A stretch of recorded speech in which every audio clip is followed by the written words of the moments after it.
Okay, so welcome everyone to our number 5th session on the 2022 seminar series. I'm going to just share my screen so that we can kind of get our bearing of where we're at. And minimize. Okay, so hopefully you can all see that. Sorry. So obviously just diving through when we started the second series in August, we spoke about, cultivating productive data provider relationships. The second session focused on, what do we need to do to achieve impact from the platforms or information systems that we're developing. In other words, to let them have a meaningful impact. And then we dived into the topic of, how do you actually monitor this and track it from a logistical perspective. And then last week's session was looking at platform scaling and synergies and how we can maximize and synergies amongst platforms. And if in fact it was feasible or desirable to upscale beyond a country border, which most information systems are kind of developed within country, but was there a need or a use case for something broader, say perhaps an Africa scale? So it was quite a good discussion. Hopefully you've all have access to the YouTube channel for this. If you don't, just drop Jeremy or I an email, we'll send you a link. But obviously after each session, we do go ahead and then send the links for those following sessions of the day. And today we're going to just dive into the really, really important topic of, how do we've developed a platform, be it FBIS or ARBIS, and now we need to kind of keep it sustainable, not only from the perspective of funds, but also capacity.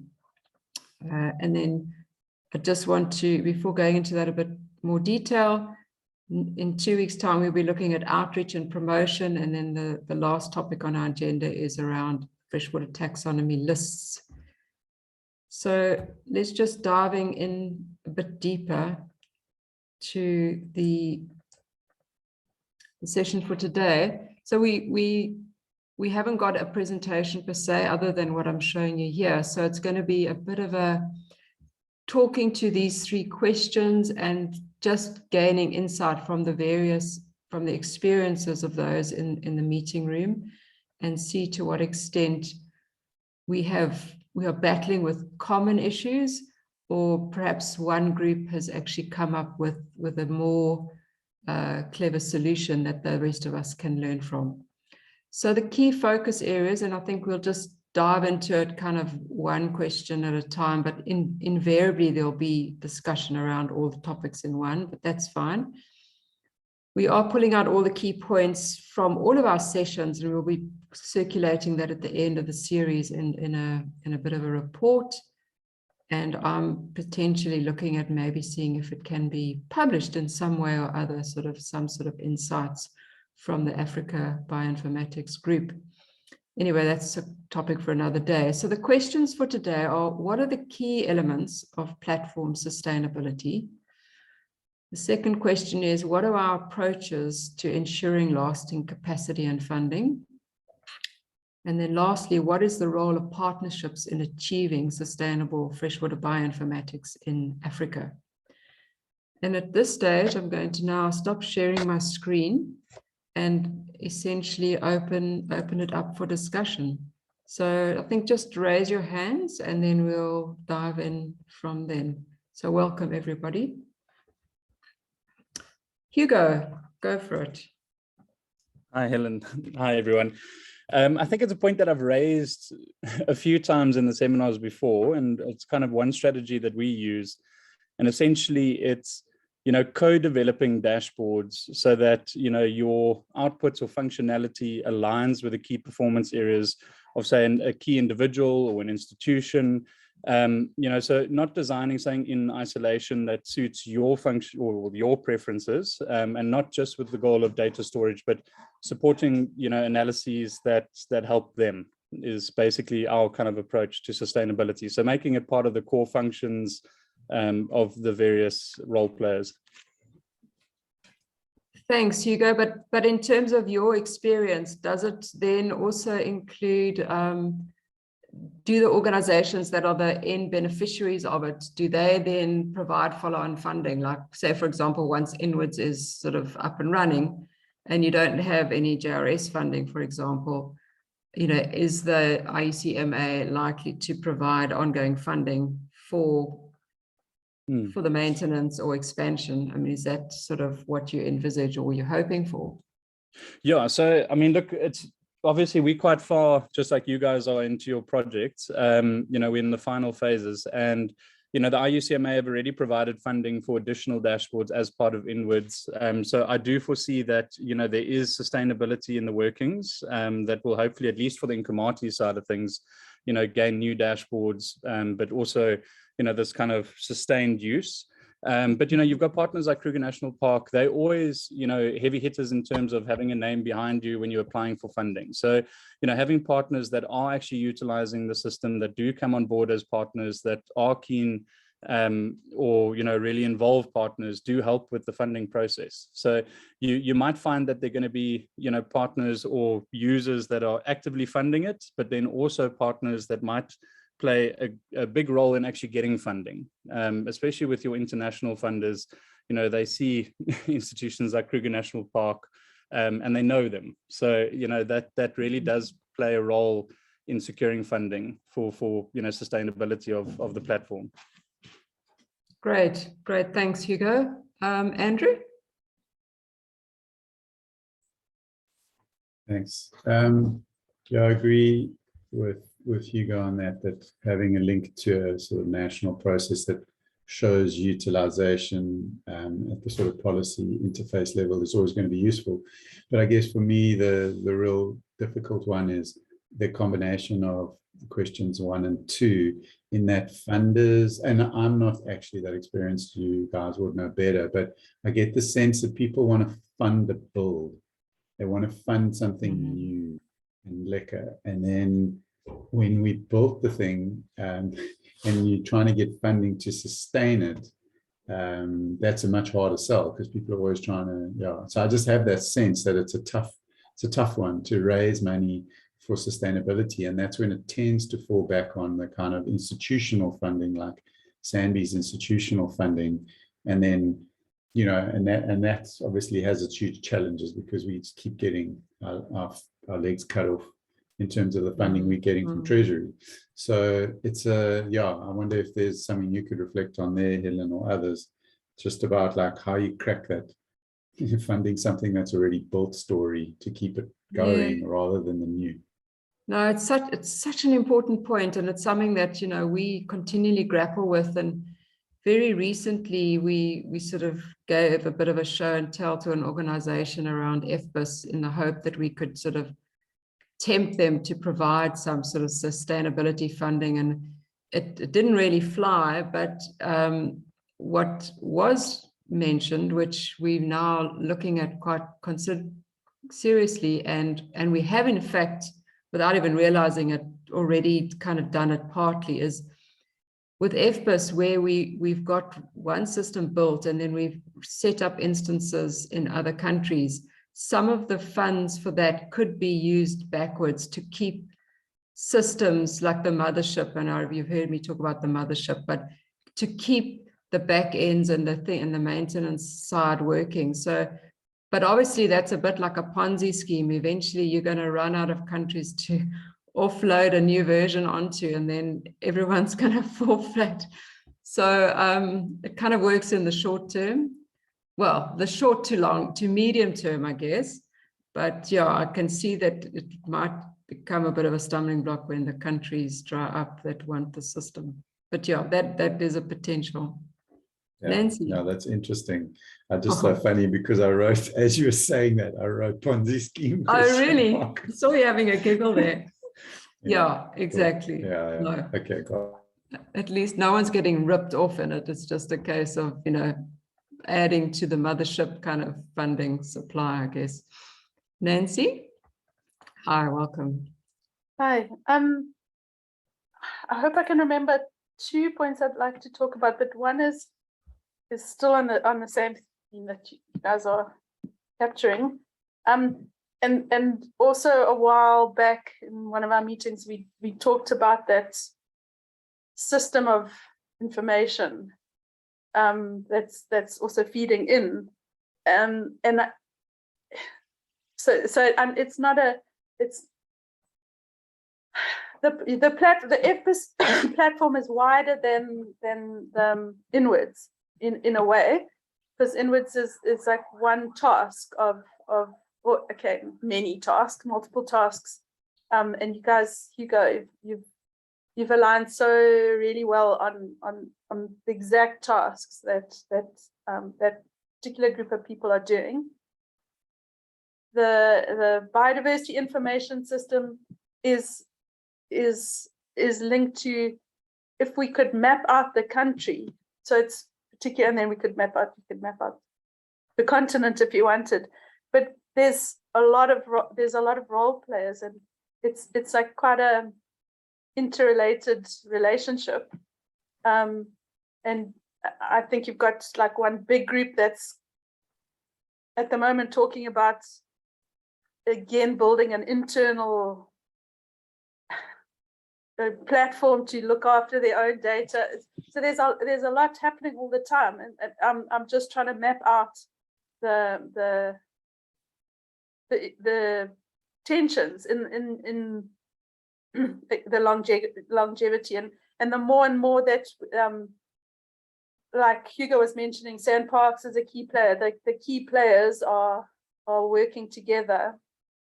Many of us, we're all talking about how we committed to this as our platform for freshwater information. It's quite crucial, and like as one of us weakens and we don't get funding, it's like it's a bit of an overall issue. I'm taking a long-winded way because it's quite a lot involved. I really do think mapping out that relationship, we talked about it quite a few meetings back, maybe even a year ago. It is, I think it is quite crucial in the long-term sustainability. I don't know if that's resonating. I'll try and word it a bit differently and put it into writing.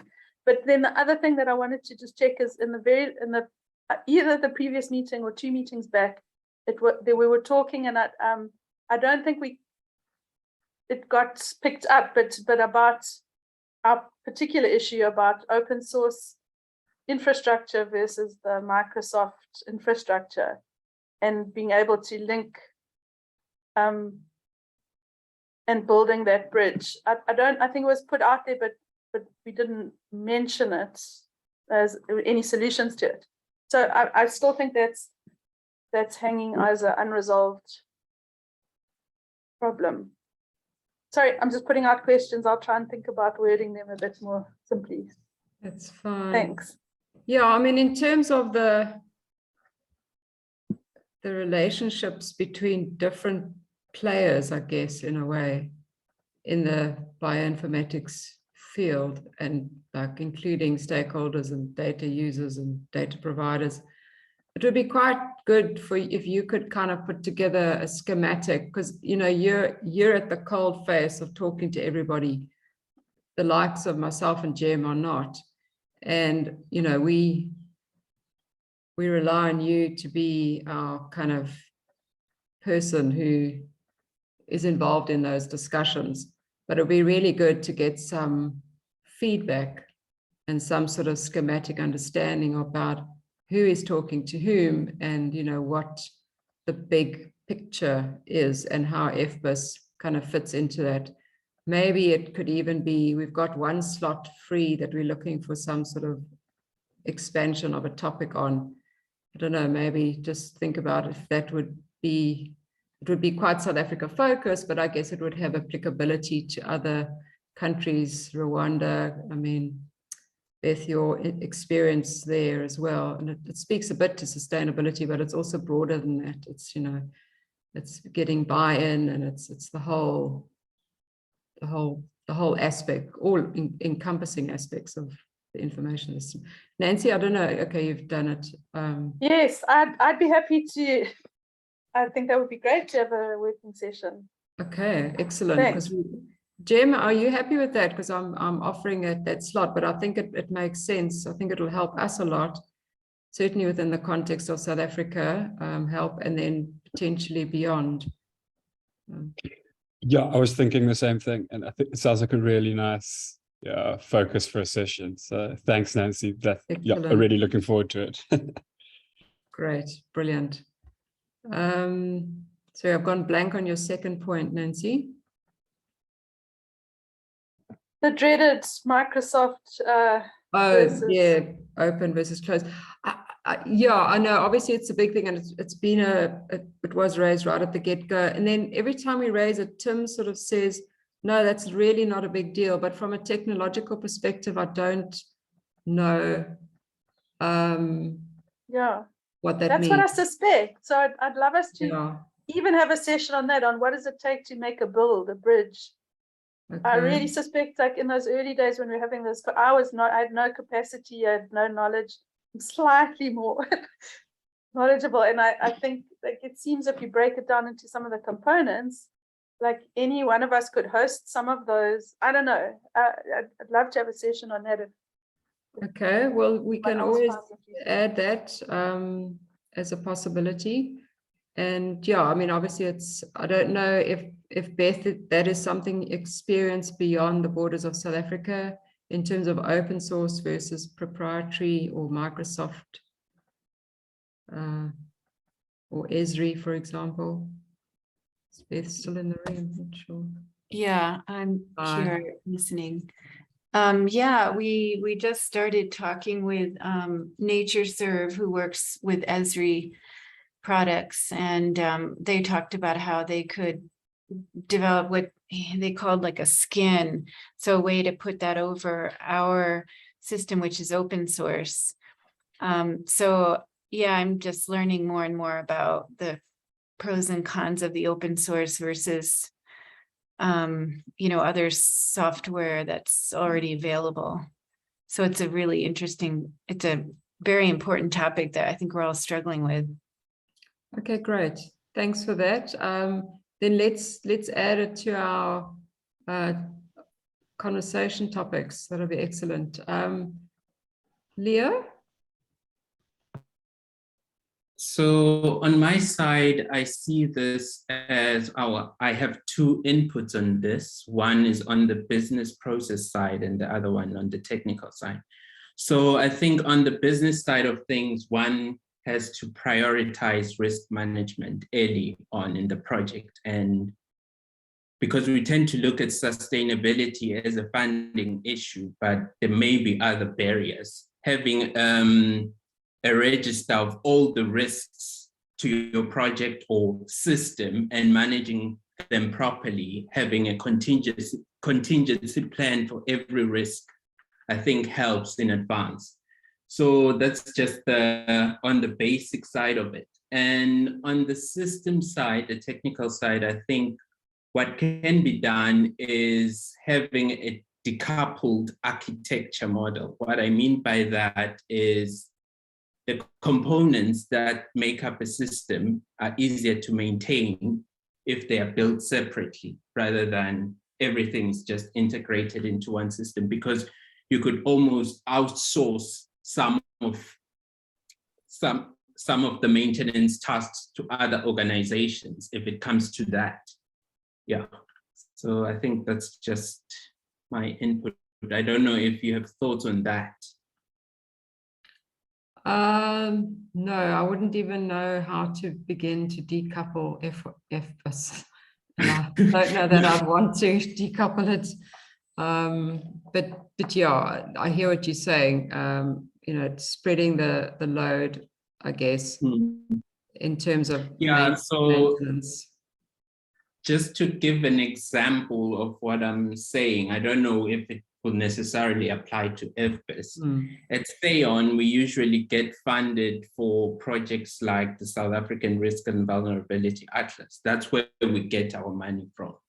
But where we keep the data, that's the data portal is separate from that. That work doesn't get funded. But it allows us to ensure that whenever we lose funding for one project, it gets fully absorbed by the data system or data portal. So we can keep it running even though the other thing no longer exists.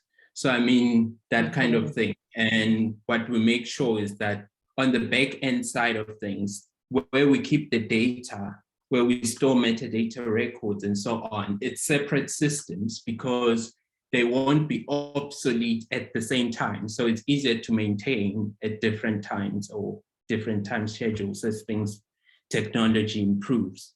It's easier to maintain components separately rather than waiting for your full system to crash before you kind of redevelop it. Okay, I got you. Okay, that does make sense in that respect. I like the idea of cross-funding too, you know. Okay. Any comments to that from the gang? Nancy's made some comments in the chat. Thanks, Leah. That sounds really useful. And then she said, for example, who hosts the services component? Yeah, cool. Hugo?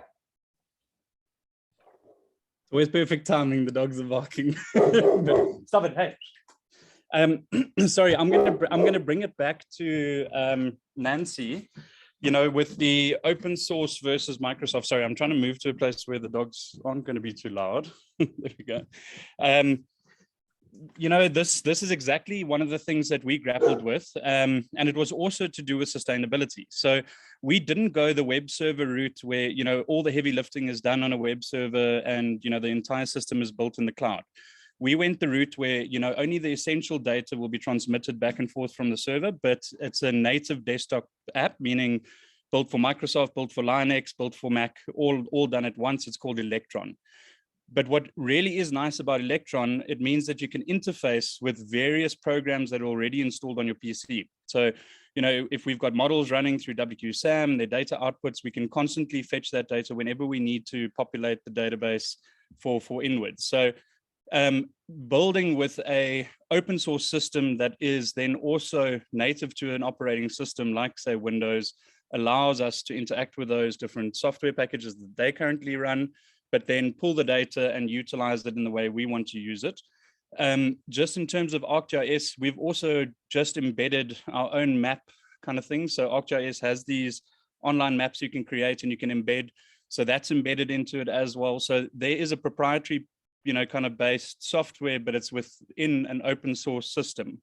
We're not sharing any of the source code from Esri. It's blocked, so it's through an iframe. But, you know, there are ways in which data can be transferred from, say, proprietary systems to open source systems, and in various ways in which you can do it. As I say, the most difficult part is when people go for a web-based server, you are limited to whatever the server can interact with through APIs. You have no control of native resources, so you can't use the laptop's processor, you can't use the laptop's RAM, or to an extent you can. Whereas with Electron, when we chose to do that, it allows us to run all the complex hydrological calculations that are constantly updating when new data comes through, using the actual software installed on the PC. Therefore, we'll never need more than a server that costs us $5 a month.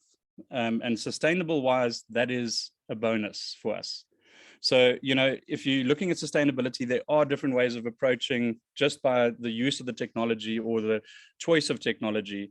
But then also allowing you to engage with different software, both proprietary and open source. So that's just my 2 cents from our experience. Thanks. Great.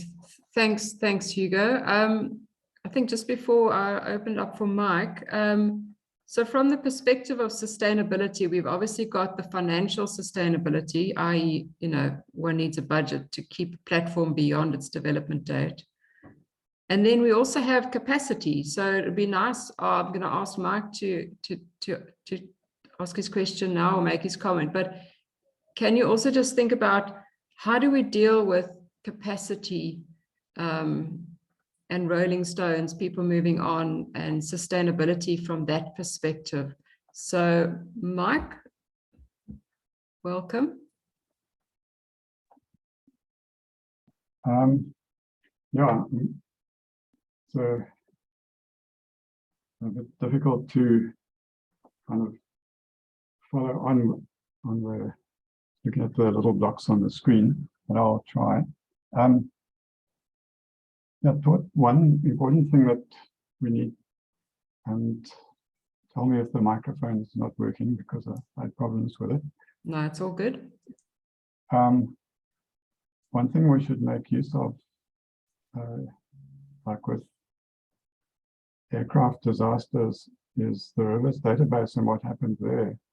We haven't really done a detailed post-mortem of what went wrong, although we have a kind of general idea that it was although it was a web-based system, it was based on a version of Microsoft's Internet Explorer that was discarded soon after it began.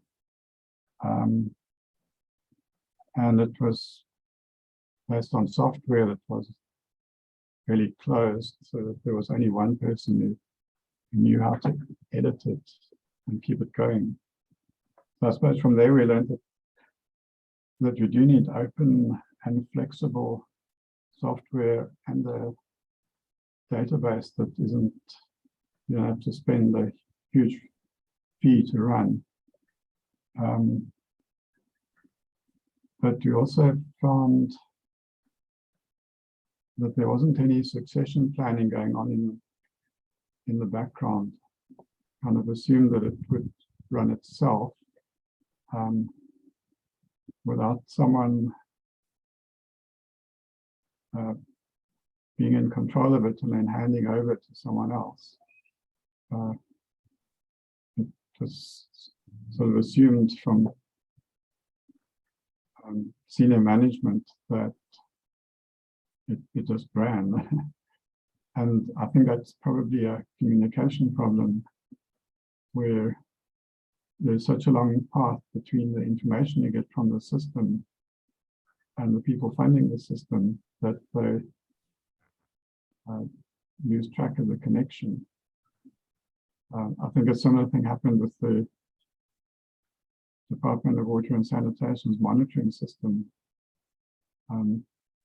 Same people who cut the funding for the laboratories were still asking for results because that link wasn't clear to them. And as I said, it was a bunch of technical people on one side and not good at communicating, and distant management that didn't understand the processes.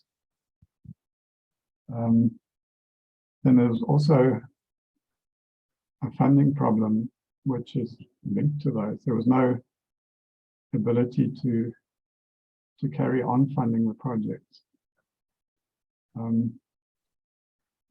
But there was also something that we probably learned from desert aquatic systems, that the system could go into a kind of resting phase when it became completely unusable. We still had the data there and the ideas of how it should be processed, so that you could get most of the information back from the SAS system into the Freshwater Biodiversity information system. Yeah, so those are my comments. A bit random, but no, that's great. Thanks, Mike. Because yeah, for those of you who don't know, one of the reasons for our initial request to JRS for funding for FBIS was this huge resource of river health data that had become pretty unusable due to exactly what Mike's explained, sort of, and doing a bit of a post-mortem on why that happens is a good idea.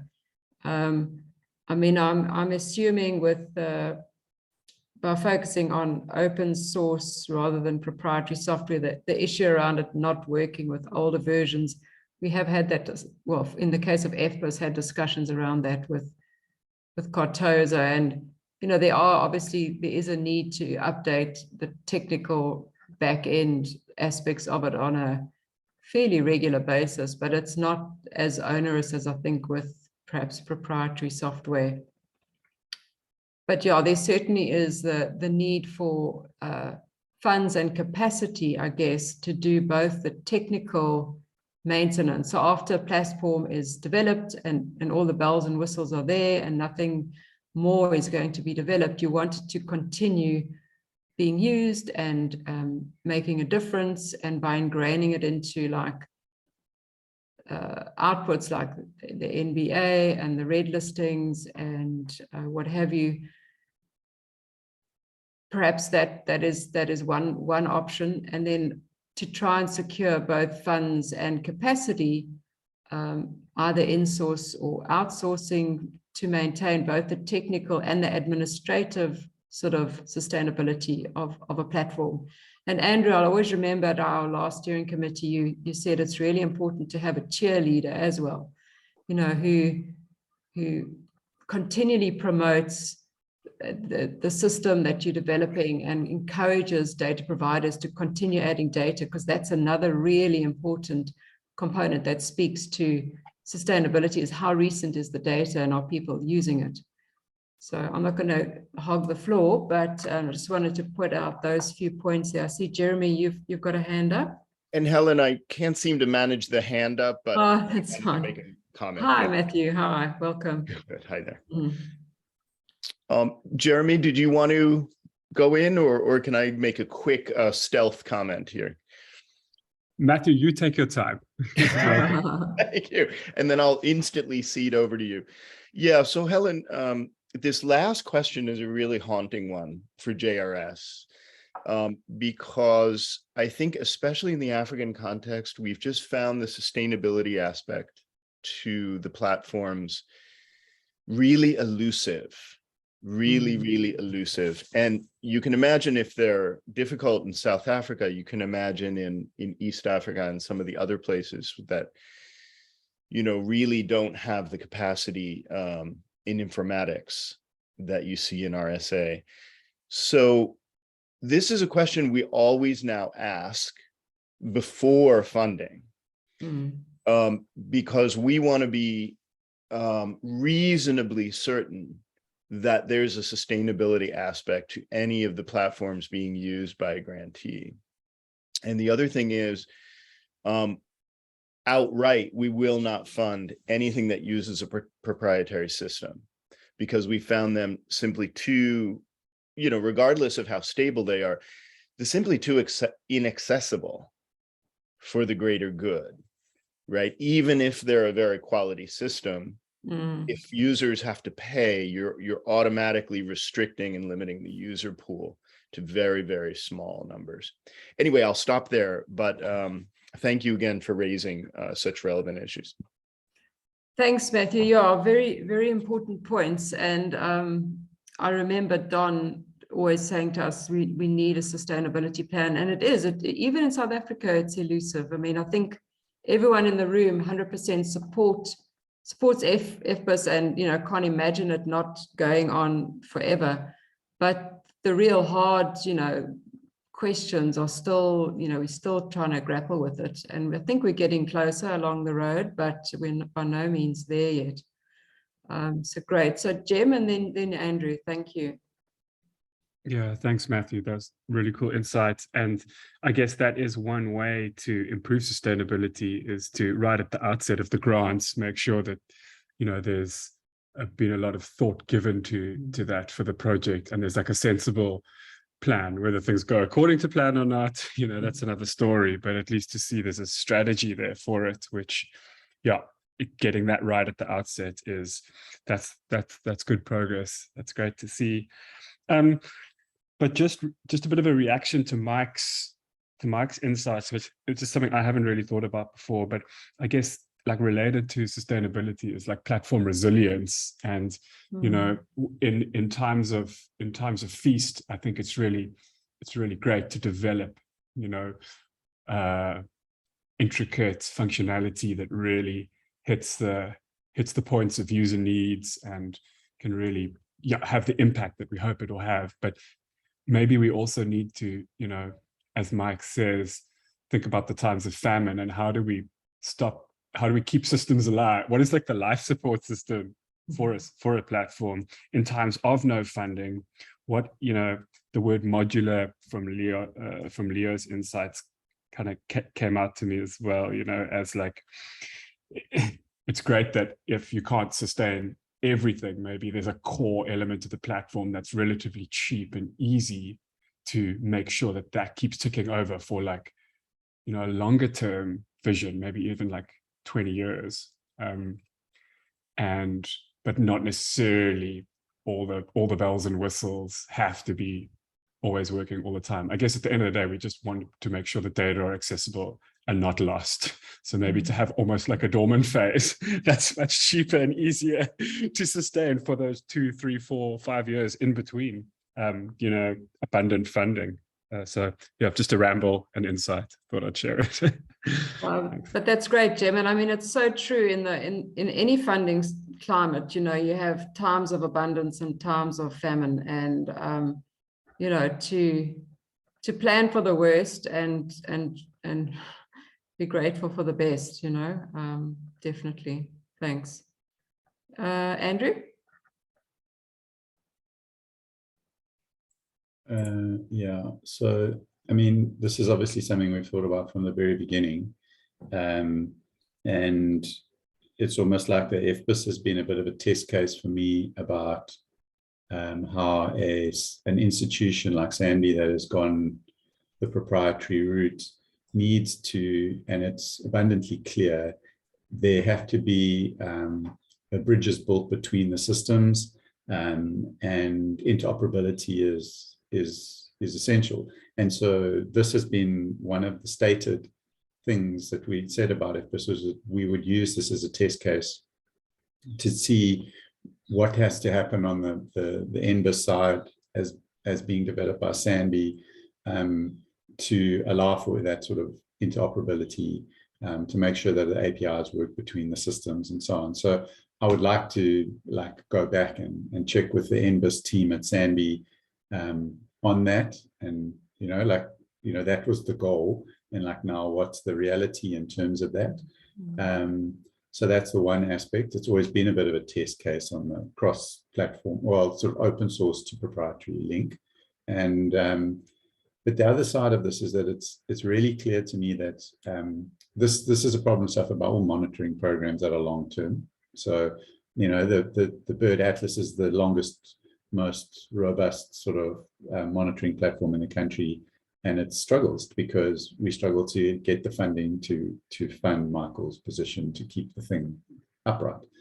And so we're staring down the same barrel. And so what I think is like a mental shift with people who manage units and so on. So at SANBI, my team I've been looking for money to do sort of data science related training, so that people are in the technical people involved at SANBI and my team, who are quite far away from the data managers, they start to understand all of these things far, far better from first principles, so that you have many, many people within the system who speak the language. Half of what Hugo is saying is gobbledygook to me. I wish it wasn't. I know it's lang important, and I'm like, oh, I wish I knew what that meant. But we need people, and my younger staff, they have to gain those skills, because otherwise we are never going to bridge the gap of being a biodiversity institution, which is actually a biodiversity information institution, if no one speaks the right language, if no one understands the technical sides of things. So we don't need stats people and ecologists only. We have to have people who understand these systems a bit better. And so we are doing this kind of training to try and bridge that gap. And it's not an overnight fix. So the capacity, and then we need people more knowledgeable than me, for example, to help make the decision about where you can build useful capacity from non-developer stock, like the sort of biodiversity people, the scientists that we've got in our employ. Like, how far do we go down that road? What's a realistic goal in terms of capacity building for those teams? And then what is always going to be too technical, and it's much better for specialist developers and so on to take over from this point. And that's what I think is really, really a key thing we need to figure out in our whole industry, is like where people who are designing programs and so on start to understand where the developers come in and where they can build their staff's capacity up to. And then the systems relate back to that. So that you build a system that, you know, that this sort of semi-skilled labor force can keep going, with occasional input from the really skilled developers, versus constantly replying, or everything is outsourced, because that is, I think, where we're going to have a problem. So I'm trying just to bridge the gap to what can we deal with in-house. And I think, you know, your guys, the presentations by Tim and others over the last couple of weeks have been really, really useful to gaining a better understanding of what we can do with our sort of limited skills. Anyway, this is a tough nut to crack, and I think, like, this is a great test case. We've got to try and come up with some good ideas during this process. Thanks, Andrew. That's really great, and I think it's something that resonates or has resonated with the FBIS team from FRC side for ages. You know, when we first started with FBIS, we relied on the Cartosa team for absolutely everything, and it just, you could see it's gonna fall flat eventually.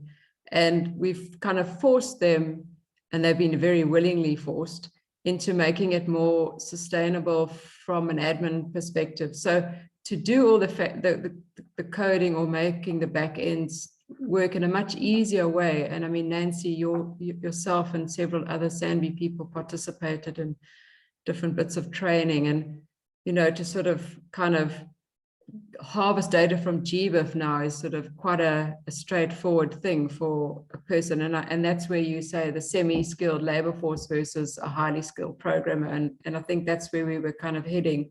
But it's wonderful to hear that SANBI is, you know, that you are also already like developing the further data science skills within SANBI, because I think it is really critical.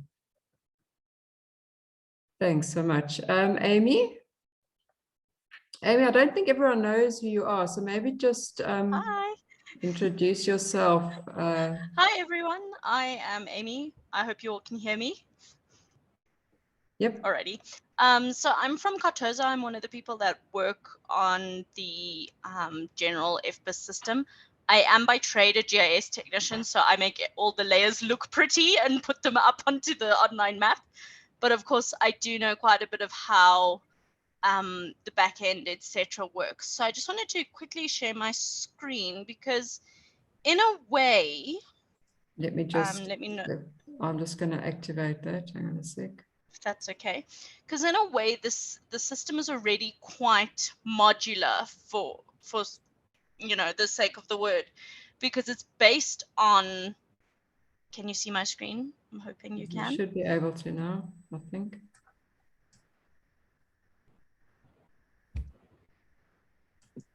Not yet. It's Yes or no? It's not letting me do it. Maybe just talk to it. I don't know why it's All right. not. No, that's fine. Okay. We were about to see it, I think. There you go. Oh, there we go. Yeah. It's come on. Here we go. Great. Alrighty. So basically, it is a little bit modular already. It's a set of steps that are connected to each other, with FBIS being what I like to think of as the face. It's just a Django face of the site. Yes, it talks to the other sections, but you could put any face onto this system. And most things run off of the database like PostgreSQL. Even proprietary software like the Esris of this world, they would end up being on a PostgreSQL or with Postgres database. That is the basis, and all of these things can be maintained on their own by their own person, but they all work together. And I think the most important part is having that data stored somewhere yes, we can pull from other databases. Helen, you were talking about GBIF, of course, but this database, once the data is in there, it's accessible. It does not have to be accessed through, say, FBIS. I mean, I pull the data straight from the database if I want to work on it, and you can do that using QGIS, using a proprietary software, even the dreaded shapefile. Oh no, you're able to do that. So it is already in a modular state. I think it'd probably be better for Tim and Dimas, the much more technical guys, to come and explain how it would easily work together. But I think a lot of people are very skeptical about open source, but it's super secure and it does overlap with the proprietary stuff. Our biggest reservation for proprietary is someone can tomorrow say, hey, we're going to stop your access to this thing, or we're going to change the way the licensing works, whereas that'll never happen with something that's completely open source. Yes, there may be updates, and of course you'd want to update and be with the times, for want of a better word, but it's never going to just stop working, the licensing stop happening.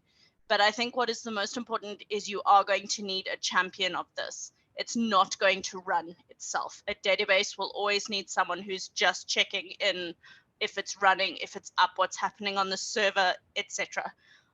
So that is something we need to think about for sustainability, is there is going to have to be a champion of this. Thanks, Amy. That's really, really useful. Are there any questions specifically to Amy while this is up on the screen?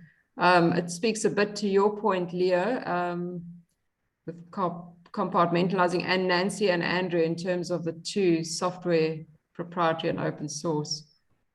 But I think maybe as a focus session, diving into this a little bit deeper would really be useful, because it not only speaks, I mean, it directly speaks to sustainability, but it also speaks to ensuring long-lasting partnerships, and like Andrew, you said, obviously FBIS has been a bit of a test case, and you've run with it. SANBI have supported it 100%, but it has been a bit of an unusual beast. And, I think maybe a focus session to tease out some aspects would be really useful. Are there 3 hands up? So I'm going to stop sharing for now. Hugo. Yeah, okay, you can always put it up again. Andrew, why don't you take us through for sure? Sure, yeah. I mean, basically, that's just exactly where we've kind of landed. So with what we've done so far, we've done some data science training and engagement with a set of external consultants, and we landed on exactly what Amy's just said. Like, stop working in a file-based way, and you're not 90, but you're well on your way as a biodiversity specialist to be much more useful to the data science or to the developer. If you continue to work in the scattered, horrifically version-controlled file environment, which we do, then you're never going to get anywhere. So that's basically what Amy's saying, is what we are trying to do is upskill on the database, understanding databases, and then starting to do our work, and then automatically putting stuff in well-designed databases that are then basically make that step to the web deployment and tools so much easier. It's already helping my team a huge amount with work at SANBI, because you have to do, if you want to get it onto NBIS, it has to be in a properly structured database. And now we're starting to learn what that actually means and starting to do that work, just because if you're going to store it in files, you can store it in a database, as long as you understand a bit about databases. So basically, the vast majority of our work is actually just learning a bit of basic database design and how to get our mentality changed to be more database oriented. And then that sets the scene for far, far better web-based tool building. And that's kind of what I've learned so far. Absolutely. Great. Thanks, Andrew. Hugo? Thanks, Helen. 2 comments, just, kind of reiterating what Andrew's saying there. I mean, moving away from these file-based, what people used to call databases, to like proper databases. Just in addition, just being able to work together instantly right across the world. You're not kind of limited in that sense. And also databases are a lot more lightweight in terms of the amount of data that you're transferring, because it's all, you know, compressed into the database. Just going back to the open source, and I mean, and it's more just in case other people don't realize it, and it's just stating the obvious, but you know, when we develop in open source, you yourself take on the license of the open source project that you utilize. So, you know, at minimum. So you've got to share essentially an equal amount as to what you received. You've got to make it open. And what's nice is, I mean, I can go into GitHub now, as even without being a registered GitHub, and I can find, you know, FBIS and, you know, the BIMs and inwards, and all the source code is there.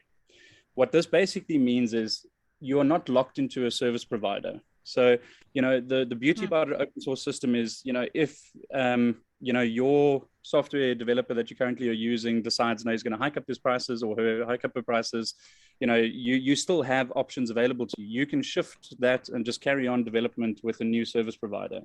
And I think that was the biggest thing in the olden days, like, you know, with a lot of the proprietary stuff. I mean, even the banks, they use Oracle, they're moving away from it. They're going open source. They're tired of paying the fees that they're paying. They're now looking at the people that can give the best service at the best price.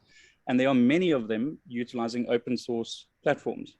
So even in South Africa, Standard Bank, ABSA, they're busy making the moves away from Oracle.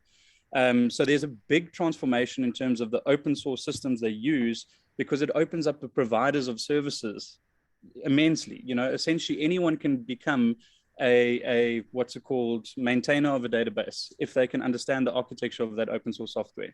So it becomes more competitive, meaning you're not paying the exorbitant amounts. So just in terms of sustainability, and it's a given because everyone obviously would have written something similar into their application to the JRS, but, you know, open source just kind of makes sure that there isn't this runaway cost of a single developer, because everything has to be open.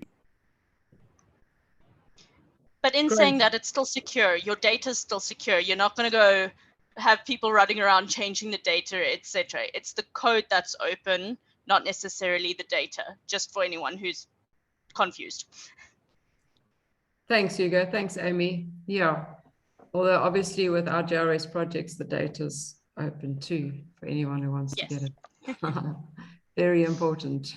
No charges for the data. Nancy?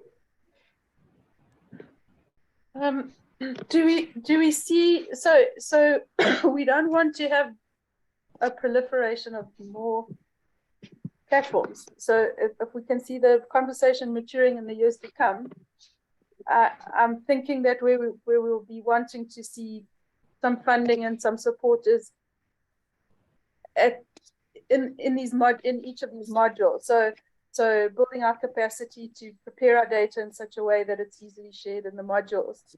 I think there's like a huge scope for that. And that, so the data, like you say, the data is free, but we've got a lot of institutions collecting primary data, like, and then we're sending it all to GBIF, but that's a huge bottleneck, because we've got so much data and only a little bit's kind of getting to GBIF, because we need to be building our capacity and our funding there as well. That, you know, there's so many interrelated things, but I'd love to see us working in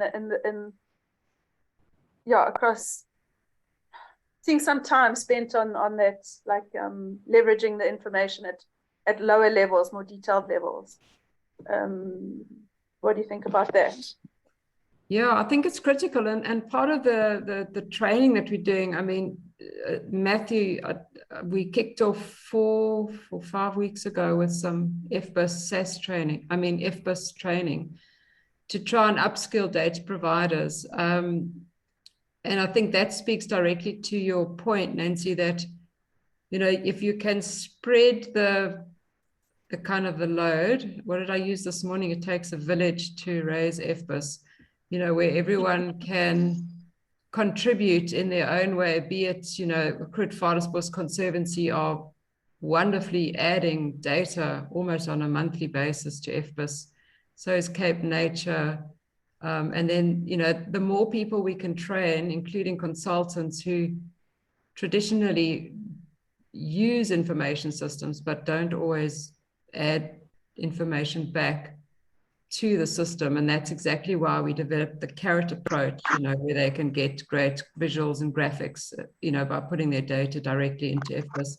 So all of those things, in a way, have been focused on improving the long-term sustainability of the systems. But yeah, the training, the carrots, the seeing how everything connects. And I think it'd be great to have that session that you'll lead for us, Nancy, with the schematic of all of the role players and how we all work together. Because I guess part of that could also be, you know, how would we leverage funding as a collective of the freshwater community for, you know, for FBIS, and not only FBIS, but also mobilization of data with individual data providers, you know. If you want to talk directly to that, Nancy, just... Could I just say one last thing, and just for those who are not in the... So Cape Nature is one of our provinces. So as a province, they're mandated to collect their biodiversity information themselves. And so what we want to see along with FBIS is our country getting good at collecting our data. So it's bigger. It's for the country, getting for freshwater for us in a bigger scale, getting good at being cutting edge on how we collect our data, leverage it, etc. So which FBIS is helping us to do. Thanks. Perfect.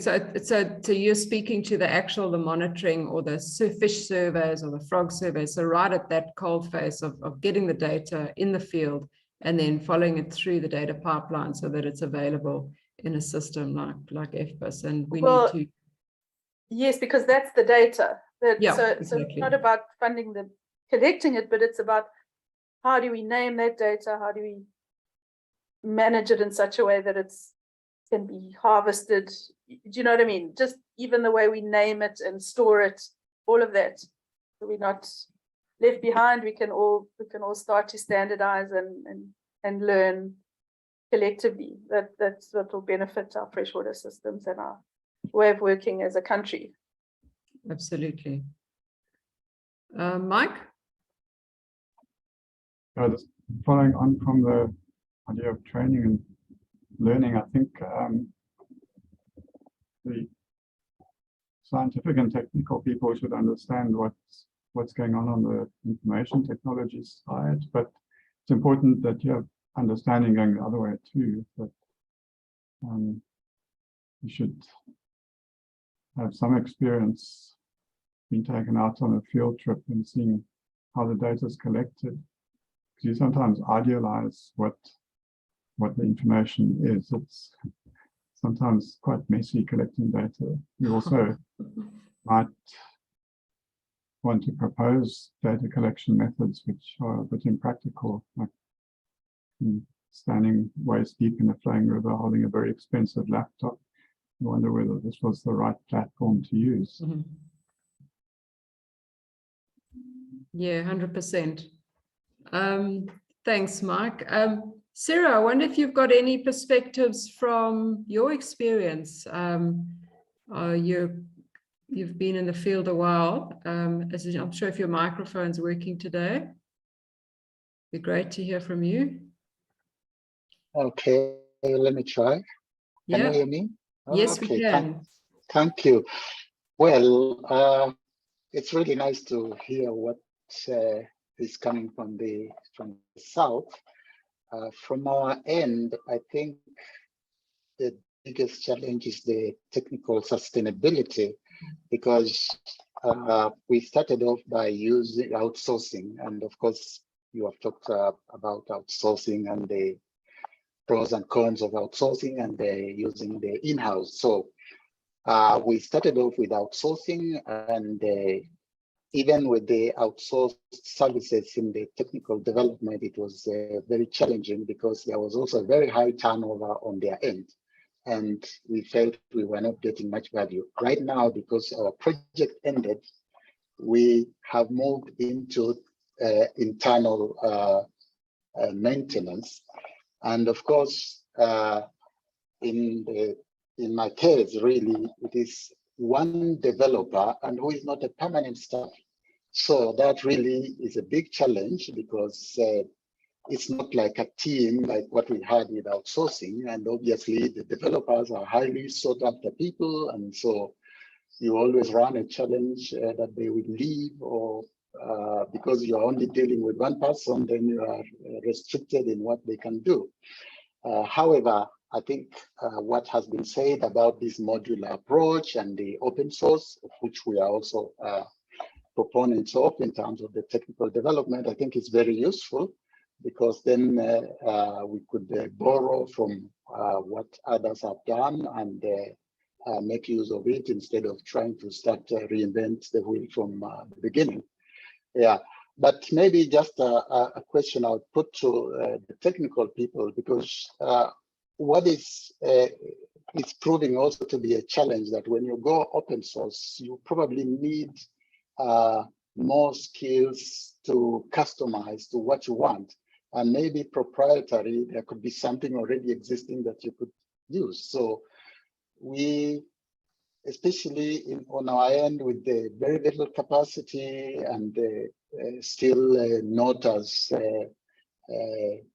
long in the field like you people in RSA, it's a big challenge. But I think with all these exchange of ideas and what you have done, I think we can learn a lot from you, and also pull up to build something that will be a little bit sustainable for a longer term. Thanks. Thanks, Sarah. I don't know if any of the technical people want to respond from the perspective of the skills needed for open source versus proprietary. We need Tim or Dimas. Yeah.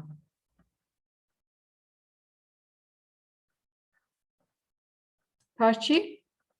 Let's give Pachi a chance, and then Hugo, and then Nancy. Yeah, thanks. Sorry, Hugo. I think you were first, but I'll be quick.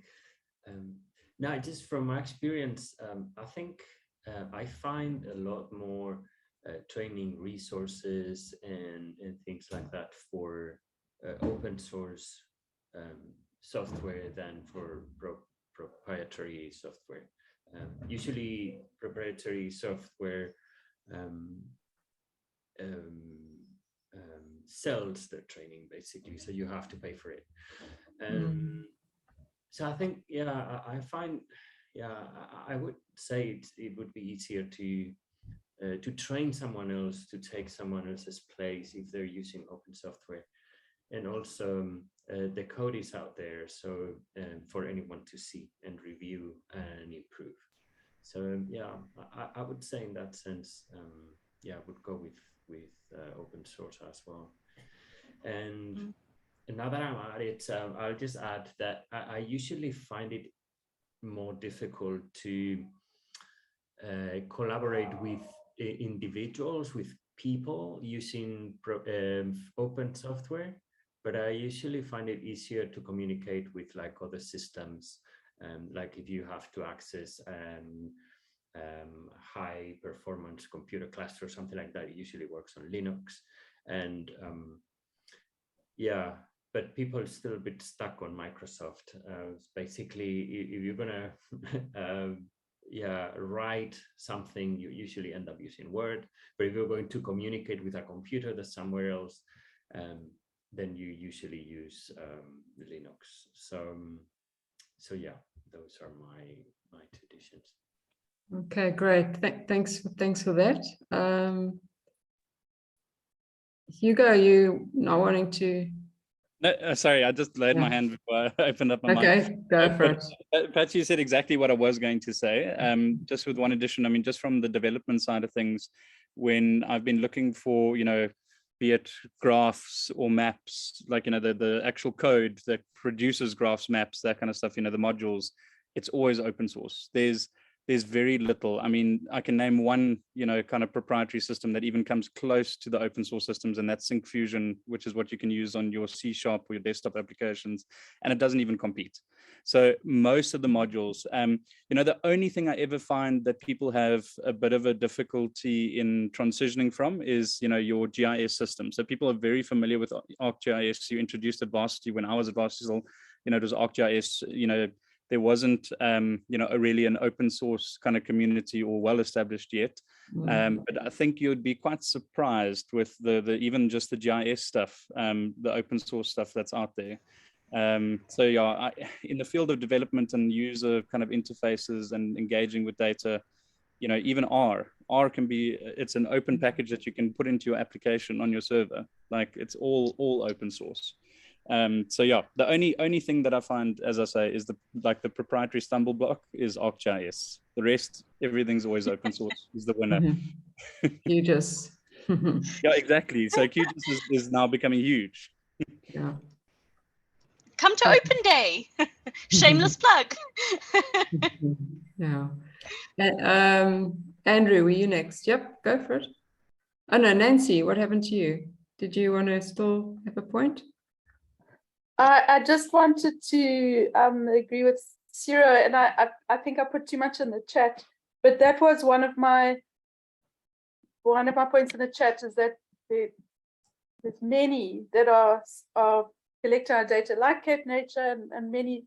So there is capacity there, the field scientists collecting the info, and our given system that's available to us is not open source yet, and just so to not lose our capacity, but have that, it's back to that bridging question. I think that bridging situation is really useful. Otherwise, it's either all or nothing. And I think just in the years in the middle, we need to, if we can focus on some of that bridging work, as we all move to the best system, whichever that might be. Thanks. Okay, great. Thanks, Nancy. Hugo puts a thing in the chat saying FRC should sell their services and then use that to fund the sustainability of FBIS. So that could be an option. But my experience with the consultants in particular is that they never know where all their data is. So sometimes it's you can't really get the data out of them, but hence the training and the data providers. But it's a work in progress. I think Helen, like maybe just to expand a little bit, I mean, I've seen the heavy reliance within all the Department of Water Affairs, sectors on consultants to meet their reporting requirements. So, what really doesn't matter, adding a tiny bit of that percentage of profit that they're going to be getting as a requirement to actually put the data in a central database. So in your case, I mean, it's more difficult for us, but for your case, it's like, consultants are heavily involved with writing these rivers reports for the IUCMA, for example. Now we're getting the IUCMA to upload the data, which is fantastic, like if we get the capacity internally. But sustainability for FBIS, it might be a revenue stream. And it's not like proprietary, because they have the choice. They can go access the database themselves and submit it themselves. But 10 to 1, if you make it affordable enough and worth their time, then don't make it too easy in terms of your templates. You can kind of create a market for yourselves. And this is coming back to what I said earlier about open source. The people nowadays that offer services to these massive clients like Google and all that, they're experts in the field, but it's all open source systems. So what sets them apart is the rate at which they can do it and the quality at which they can do it. So you guys developed it. You are the quality standard. So why not offer the service of being able to process, upload, or even help the reporting process for a consultant? So it doesn't mean you can't have a business model attached to an open source system. That's just what I was trying to say. Yeah, no, I get what you're saying. The only thing is, by following the carrot approach, we're hoping consultants will put their data in themselves and then benefit by having the visualizations done automatically for them. And that certainly is happening already, because I can see a lot of data going in. But where consultants, where I could see it could potentially be really useful is, if you have a big organization that isn't upskilled and they've got 100 records, SAS records, for example, and they don't have capacity to pull it in, then they bring it into FRC, for example. Or that it's like you say, a budget item that would get added on to any consultant proposal or reserve determination, etc. If I understand you correctly, thumbs up if I am. Yeah, that's it. Perfect. No, it's a good thought. Andrew, it's your hand's changed shape. Want to make a comment? No, my hand's not up. Oh, I've got a little Taking white. it all in here. Oh, okay, sorry. Good. Trying to think if there's anything more that's going on. We're a bit over time, but I want, just before we go, I wanted to just get your take on the third question in terms of the sessions. Obviously, the role of partnerships that you were alluding to, Nancy, is really important in terms of sustainability within South Africa. But to what extent do we think that partnerships, like, for example, have been, or collaborations that we're trying to nurture within the seminar series, would be beneficial for achieving sustainable informatics in Africa? If anyone's got any thoughts around that, ideas. So, I mean, if we use the FBIS example where, we've developed a version for Rwanda and Botswana, and there's potentially a few others that might happen. Again, it comes back to, from a sustainability perspective, especially just the technical sustainability. If you have one platform that is customized for different countries, but the engine is the same, it only requires, one technical team to keep all of those systems updated. And then in a way, one could share the funding burden for that longer term sustainability. It doesn't really necessarily speak to mobilization capacity, but it certainly may be a way of addressing the technical capacity constraints that you were alluding to, Sarah.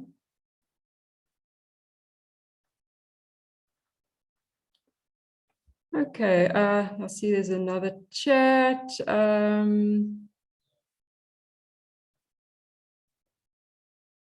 Okay, yeah, we are making notes. Jim and I, well, Jeremy more than me, at the end, we get all of we call them nuggets.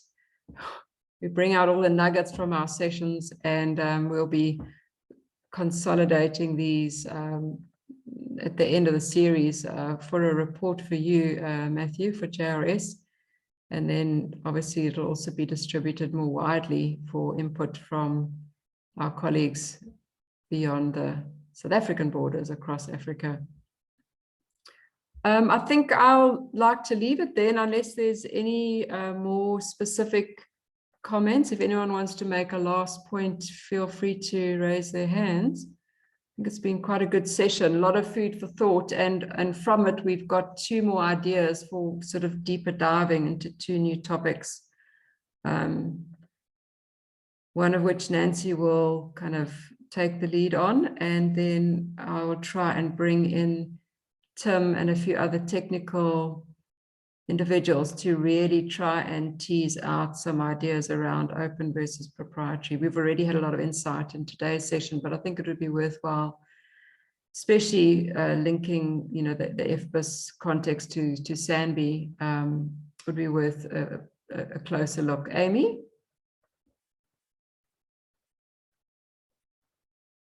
I am muted. I think it is important as well, what Mike said about the technical people understanding how the data is actually captured.